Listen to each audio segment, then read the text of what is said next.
யாழ்ப்பாணம் சாவகச்சேரியில் 60 வருடங்களுக்கு அதிகமாக கவனிப்பாரற்றிருந்த நகராட்சி மன்றத்தின் குச்சத்துறவு குளம் ஒரே நாளில் தூர்வாரப்பட்டுள்ளது.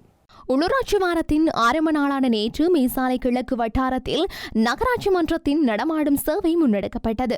இதன்போது சுமார் 60 வருடங்களுக்கு மேலாக தூர்வாரப்படாமல் நகரசபையின் கண்காணிப்பில் இருந்து விடுபட்ட பழமை வாய்ந்த குஞ்சர்துறவு குளம் அதிரடியாக ஒரே நாளில் தூர்வாரப்பட்டுள்ளது. கிராமத்தின் அடையாளமான குஞ்சர்துறவு குளத்தினை தூர்வாரி பாதுகாக்குமாறு கிராம மக்கள் நீண்டகாலமாக நகரசபையிடம் கோரிக்கை முன்வைத்தும் பயனற்ற நிலையில் தற்போது குஞ்சர் குளம் தூர்வாரப்பட்டுள்ளது.